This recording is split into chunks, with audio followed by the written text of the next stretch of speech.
Assalamualaikum warahmatullahi wabarakatuh. Shalom. Perkenalkan nama saya Yosua Nathanael Pardumuan Simbolon dengan NIM 64251277. Nama saya Nabila Marsha dengan NIM 64250070. Perkenalkan nama saya Margareta Veronica Simalango dengan NIM 64251004.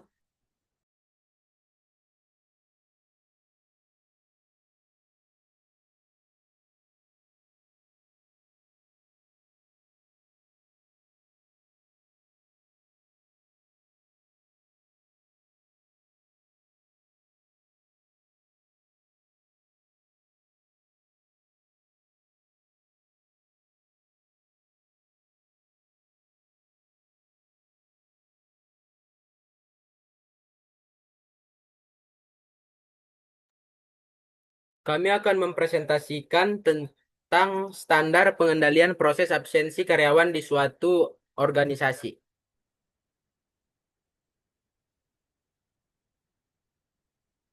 Metode dan penetapan KPI. Deskripsi proses absensi digital.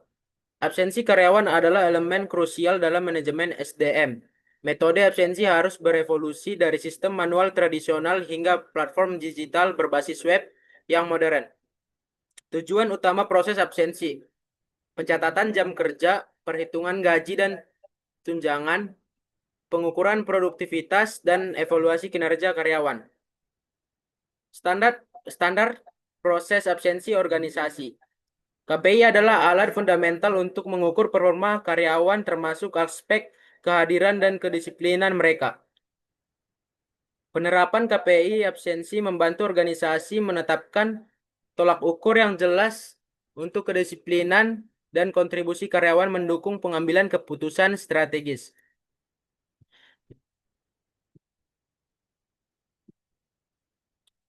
Indikator kinerja utama KPI dan sumber data. Daftar KPI absensi karyawan. Tingkat absensi karyawan atau absenteeism rate, frekuensi ketidakhadiran, rata-rata durasi ketidakhadiran, dan tingkat keterlambatan. Metode pengumpulan data.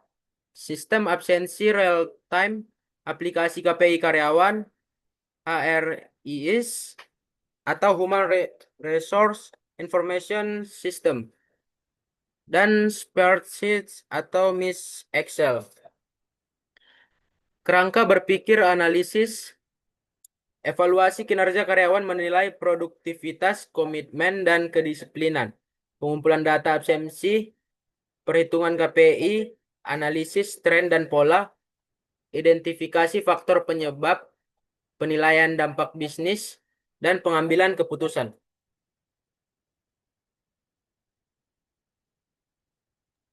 Data dan hasil analisis gap. Ikhtisar dataset absensi 2 minggu. Dataset absensi karyawan selama 2 minggu mencakup data kehadiran, keterlambatan, dan ketidakhadiran.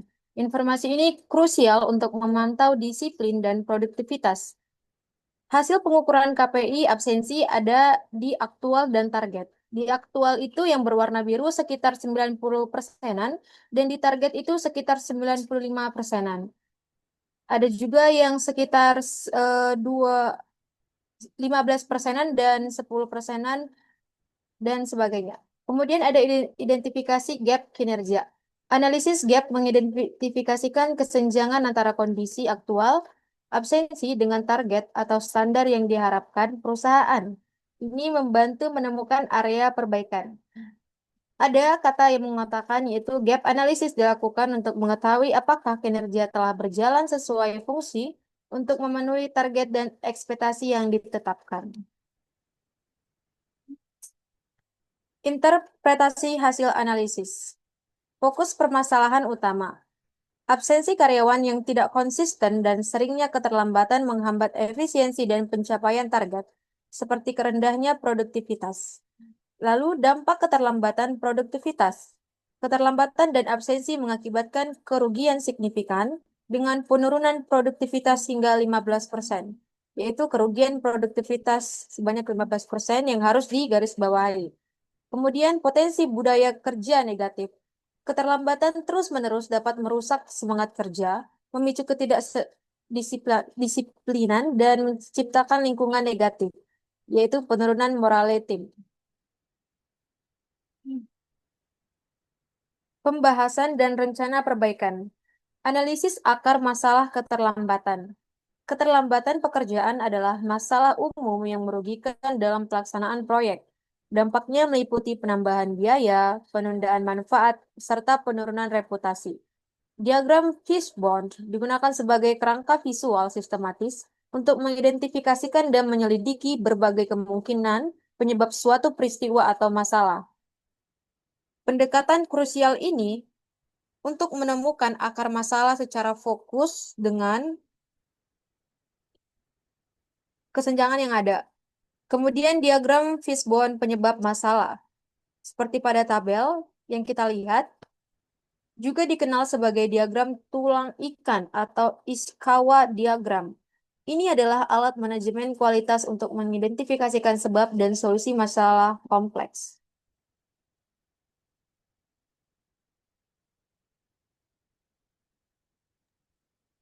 Rekomendasi tindakan korektif.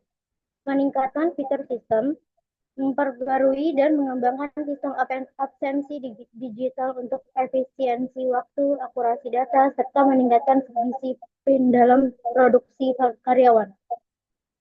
Sosialisasi dan pelatihan. Mengadakan sesi sosialisasi dan pelatihan rutin bagi karyawan mengenai prosedur absensi dan fitur sistem untuk meningkatkan pemahaman. Evaluasi dan sanksi disipliner. Menerapkan modul koreksi absensi, memantau secara ketat, dan memperlakukan sanksi yang konsisten untuk mengurangi absensi tanpa keterangan. Optimalisasi infrastruktur. Memastikan ketersediaan dan keandalan infrastruktur IT yang mendukung sistem absensi digital agar operasional berjalan lancar.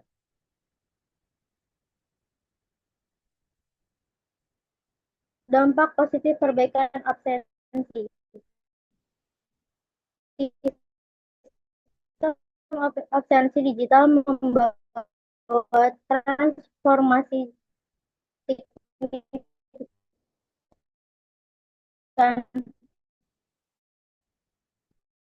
tapi juga pada budaya kerja dan disiplin dan akurasi data kehadiran. Efisiensi operasional HRD, memudahkan pengelolaan data kehadiran dan otomatisasi perhitungan gaji, THR, dan bonus. Yang ketiga ada citra profesional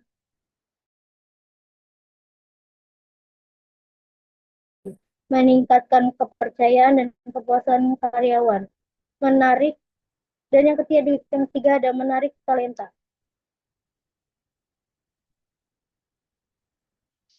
Kesimpulan dan saran. Efektivitas sistem berfungsi baik, namun masalah kritis teridentifikasi yang perlu perhatian segera. Tindakan korektif. Tindakan korektif mendesak untuk mengatasi hambatan dan memastikan efisiensi operasional. Saran perbaikan berkelanjutan. Prioritaskan bug dan stabilitas. Yang kedua ada optimasi alur kerja dan integrasi. Yang ketiga ada peningkatan pelatihan pengguna. Yang keempat ada evaluasi berkala dan ada adaptasi. Sekian presentasi dari kami. Wassalamualaikum warahmatullahi wabarakatuh.